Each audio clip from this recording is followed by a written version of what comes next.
Our state has some incredible problems. My name is Lynn Hinderrocker. I'm here to talk about that with you and talk about the trends that have shaped this state and dragged us in one direction or another. We're not really we're not realizing the dream we had way back in the early 2000s or even around 2008 or 9 or 10. My name is Lynn Hinderrocker. Welcome to WowBiz Nebraska. We're going to get it on right now. What's new with you? My name is Lynn Hinderrocker. You're watching WowBiz Nebraska. Thank you so much for tuning in. We do a lot of unusual and exciting things, and that doesn't end. In fact, it begins as I introduce you to my new commentator over here, Mr. Bruce Arendt. Hello. That was quite a segue. Didn't know where I was going with that. I have no idea. No. He's my buddy, and he comes on. He does a great job of accenting the content, and thank you for being here with us. And we're going to be discussing a lot of stuff today. Bruce? Always do. Let's just talk about, first of all, we're going to talk for a second about a very successful company here in Nebraska called Industrial Made. Huh. They're just outside Lincoln, Nebraska. They're in the air purification business. Wow.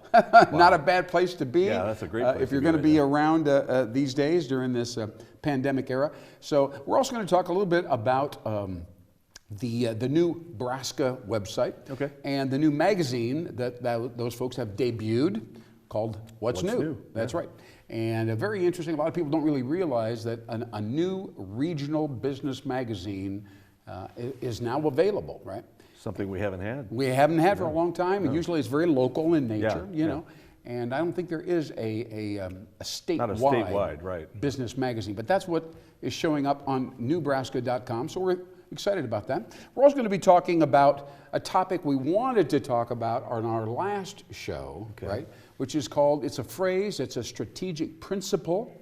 It's being used by FedEx, it's being used by Salesforce. It's called force multiplier. Okay. Yeah. Big hammer. Yeah, it's a big hammer. It's a way to get more done with less effort. Yep. Fundamentally, and of course business people love that idea in general. So we're going to talk a little bit about force multipliers. And then, like I said before, if we get it in a moment, we're going to talk about this key issue, which is very interesting right now, you know, trying to get out of the pandemic sluggishness and inertia, uncertainty.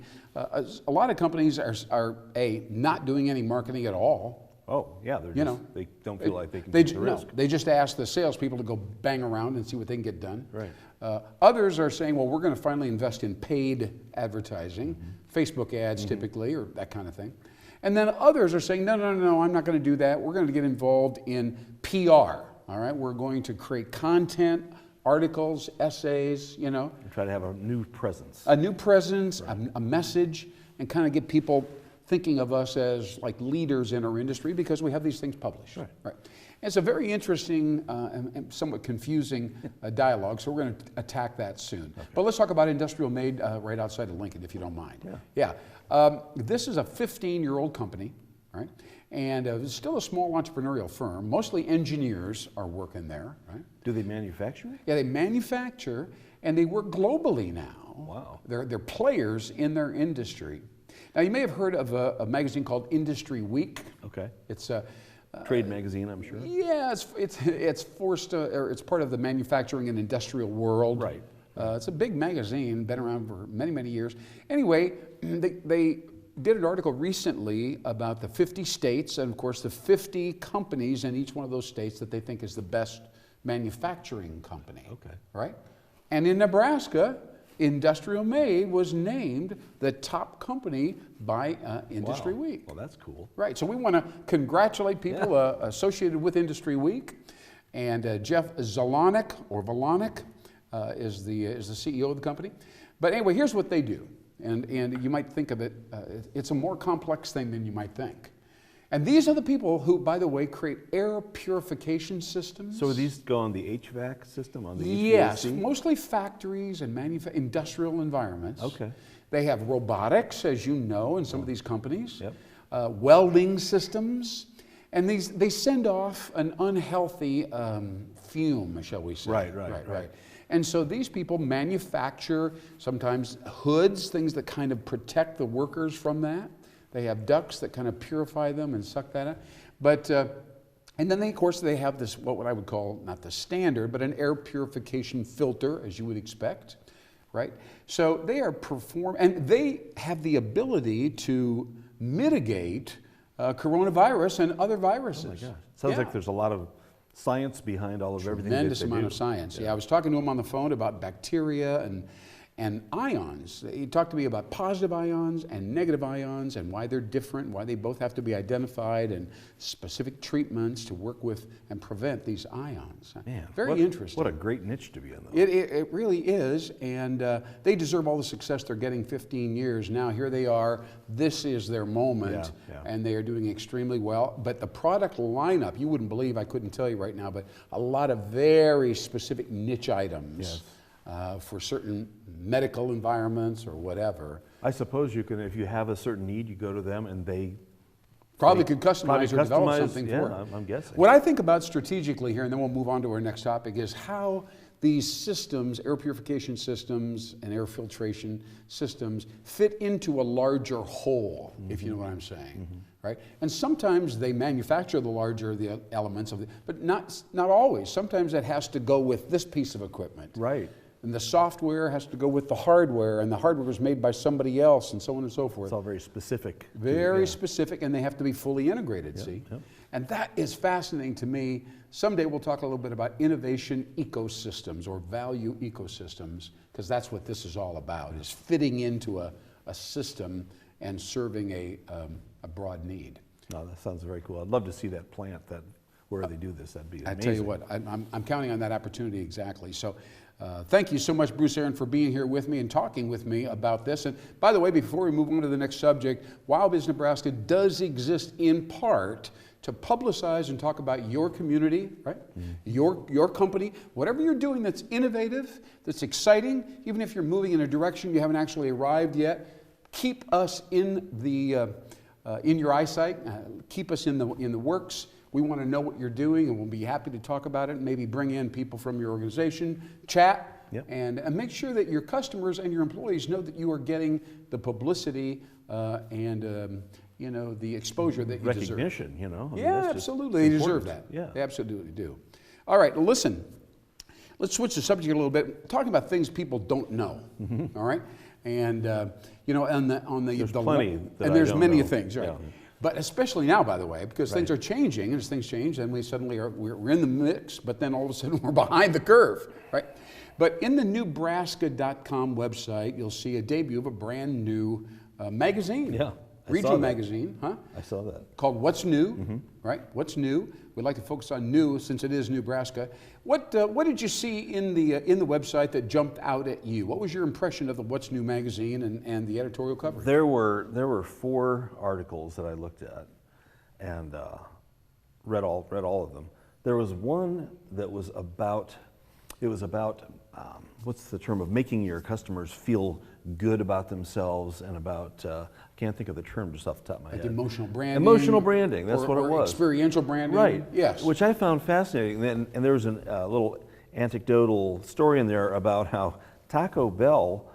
Remember they had the term "make a run for the border." Sure. Back in the late '80s. And that all came out of a focus group where a woman was talking about how she would go to lunch at Taco Bell. She hated her job. Yeah. And she'd go to lunch at Taco Bell, and while she was eating her tacos, she would fantasize about having just escaped across the border to go and live a life of just pleasure and happiness and irresponsibility. And bliss, irresponsibility, just enjoy life in the sun of Mexico. Yes. And she was talking about that. Yeah. And I guess the people who were running the focus group, that resonated, and they thought there's something there, and that whole campaign came out of that. Yeah. Which I thought was fascinating. I love that. Yeah. But I like the whole idea of making your customers feel better about themselves. Yeah. I guess if they're using your product or service, that's easier said than done. Yeah. And linking a product transaction to an emotion. Oh yeah. And making it be kind of consistent, feeling escapist and happy and warm inside every time you eat a 99-cent bean burrito. Right.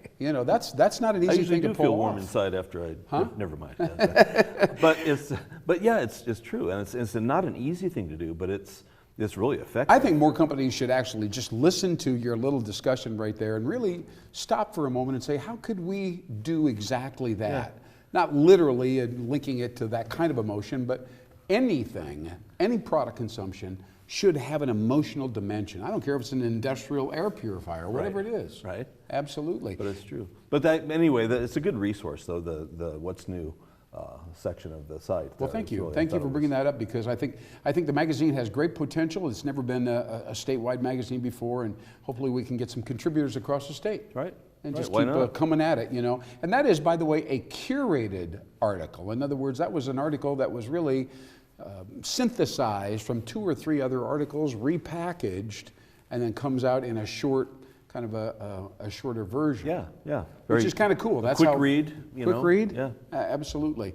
So let me ask you this. What would be a good news story about you, or something that you know about? We'll think about that. You know, the publishing group, the authors, whatever. What would be an interesting way?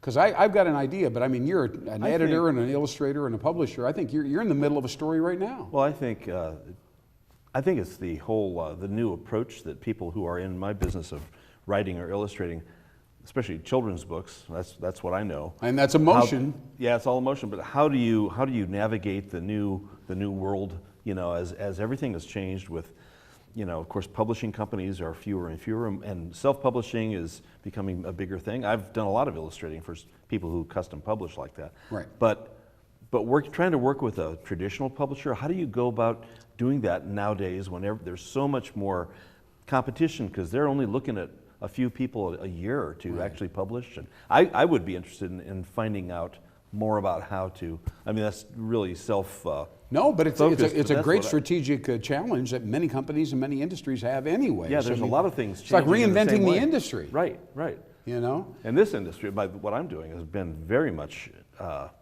very changed in the last few years, especially. Absolutely, absolutely. Well, I find that so interesting, because what you're involved with these children, when a child's 3, 4, 5, 6 years of age and they're exposed to a great book, it sits within them. Yeah, yeah. You know. Yeah. And you can return, and you can almost like franchise it, and roll out another iteration and another iteration and another iteration for years down the road, and because they're that sensitive to. It makes a real impression. Makes a real impression. Yeah. So yeah, absolutely. Well, good luck on that. And let's turn around and come back to that. Maybe we will get a story about the evolution of the children's book publishing industry. Yeah, that'd be fascinating. That'd be a kind of an interesting story. Yeah. All right. Well, thanks for joining us here on WowBiz Nebraska. I'm Lynn Hinderrocker with Bruce Arendt. And we're going to take just a break here and tell you a little bit about a book. This has been being brought to you by this particular book. It's called Rethinking Reputation. And you might want to focus in on that book here. It's a bright red book, and it really touches about an incredible topic that's at the center of so many conversations that I have, Bruce, which is everybody's wondering, how do we get our business going again, right? Yeah. And what do I have to spend money on ads? Do I have to go to networking events or Zoom events? Or do I have to start working with the press, right? Or somehow building the credibility of our reputation. So I want to talk to you today a little bit about that general idea, and I'm just planting a seed. I think you should go look for this book. It's been written by Fraser Seitel and John Dorley, by the way. But it makes an interesting point, and that is we all, of course, know about the sales funnel or the sales pipeline, pretty much the same thing. And at the top of the sales funnel, none of us ever have enough prospects. We want more people in the top of that funnel. Right. Now, if you're in the top of the funnel, that means 2 things. First of all, you know there's a problem that you want to solve. You're clear on the problem, and you're kind of looking for a vendor or somebody who could solve the problem. It's not an aggressive thing, but you're kind of, if you stumble across somebody that could help you with that, kind of like your situation recently, you probably would take advantage of that, right? You're not in the middle of the funnel. Now, when you're in the middle of the funnel, that's more emotional, and that's with a greater sense of urgency. Okay, I now know there's 2 companies that do this. I've heard good things. I'm going to go talk to both of them. Something's going to happen soon. You have more focus. More focus and a greater sense of, just a deeper interest in what this is really all. What's it going to take to solve this? Right. And but at the top of the funnel, the question is, how do we get people in there? And for many, many years, the answer has been just buy a ton of ads.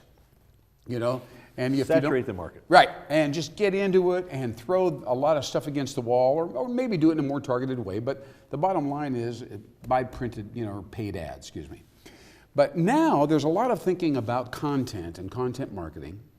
And the notion is the fusion of journalism, as we've been discussing a little bit, journalism with advertising or with PR. You take those two ideas and you pull them together and you get what we call sponsored journalism, brand journalism. I've heard the term advertorials. Advertorials. Okay. I hate to use the word infomercials because they smack of being a little bit cheesy, but the general idea. Right. All right. Where advertisers are saying, look, I'll buy an ad at the back of the magazine or whatever, but I also want you to throw in an article about my company. Now, when you find out that there are these people at the top of the funnel and you run across them, you say, how did you hear about our company, and even get involved in the dialogue? Many of them, very few will say, well, I saw an ad. Right. Many of them will say, well, I read about it. Read an article. Read an article in the magazine. It was very informative, and I kind of found that very interesting, and so we thought we might, come check out your website and blah, blah, blah. Yeah. I think it's more inviting to have people read an article on their own and find something out about an issue, about a product or whatever it is. Yeah. Rather than have it forced on them. Yes, have it right. thrown People, in their face. the younger generation in particular doesn't Right. like what we call in-your-face advertising. Right. Although that was how it was all about 20, 30 years ago. It's Right. like, ads in your face, baby. Yeah. But so this is an interesting process that we're in right now. And what I have learned is that we look at articles, we'll call them branded articles right now, for the sake of that. So they do that when the headline is about your industry, not about the company so much, right, but about the industry that their customer base is in. If you can figure out a hook, some way to write a story and say, John Doe Vendors discovers interesting trend in the barbering industry, whatever, all the barbers will read that story. They're going to read that, yeah. Right, and that will get them right into the top of that funnel. Now, to do that, especially if you serve a broad number of industries, that's a little tough, right? So that means you have to find somebody who will write articles about the industries that you serve and place them on your website or on social media or whatever, like regularly, so that these articles keep coming up, and you, as the vendor, seem to be uncovering opportunities. And sir, we know your industry, right? We know, so come to us. So it's something very relevant and very Yes. Useful. So, but when it's so interesting that when somebody hires a writer, for instance, and says, well, I want some of that branded advertising, I want some of those sponsored articles, what they want is they want the story be about them. Right. But then the writer has to say, okay, no problem. But did you know that articles that are about your customer's industry get 37% more attention? Yeah.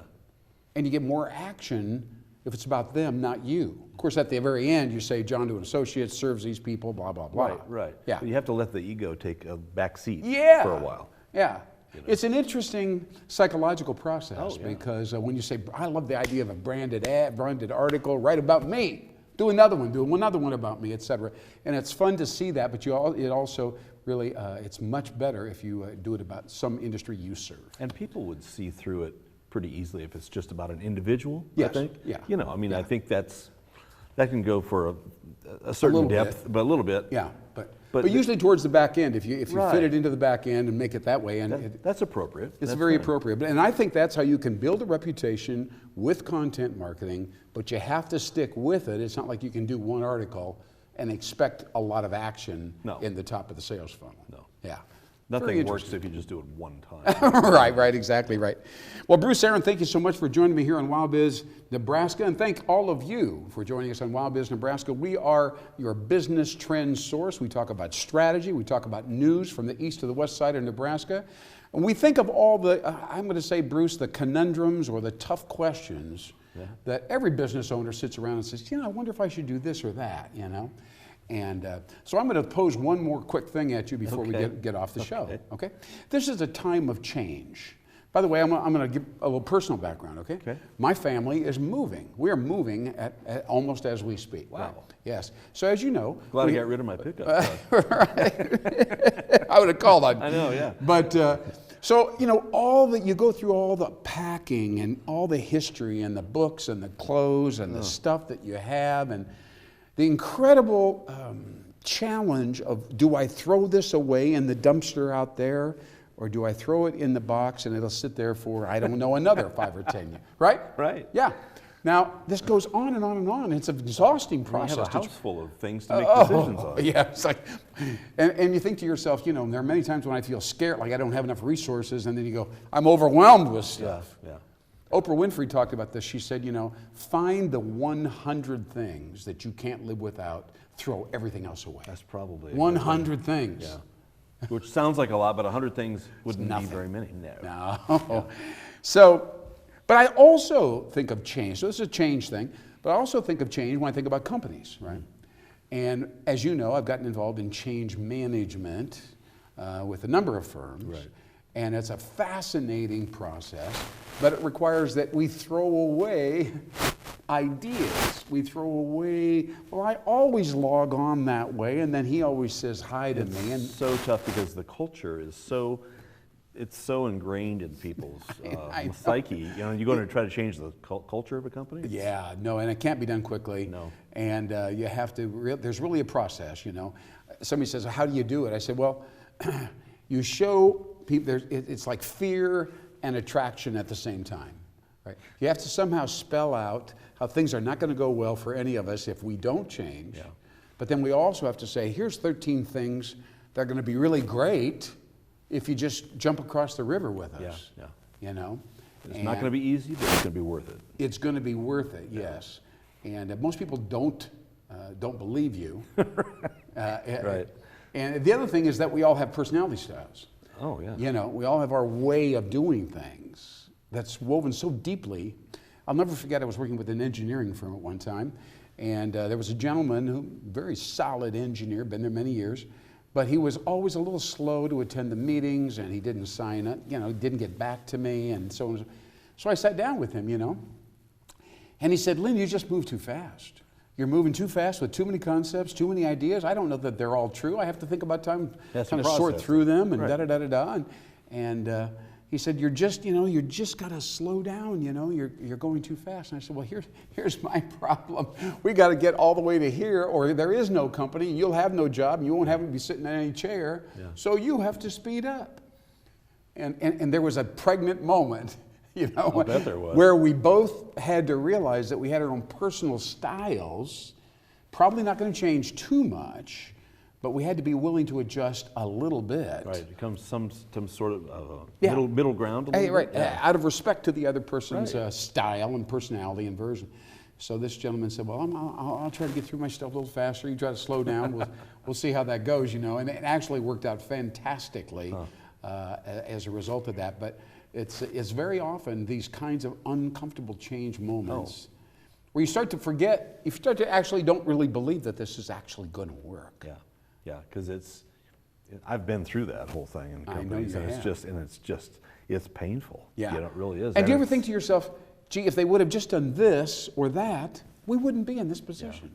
Huh? But that's in the perfect world, which we do not live. Absolutely, absolutely. Well, Bruce, thank you so much for joining me again for this show. Sure. It's a gas. We talked about a lot of things. We should get cups of coffee. It's just like a coffee shop here. You know? Absolutely. And maybe we will as the whole maybe we'll get a sponsor and they'll bring coffee on right in the middle. Right? And then I'll say, good reputation building process. So, very good. Anyway, I'm Lynn Hinderrocker with Bruce Aaron right here with WowBiz Nebraska. Thanks so much for joining us. Catch us next time. There'll be a new trend, a new company, new news, a new plan, a new strategy, a new future. Thanks again for watching. We'll talk to you soon. Thank you.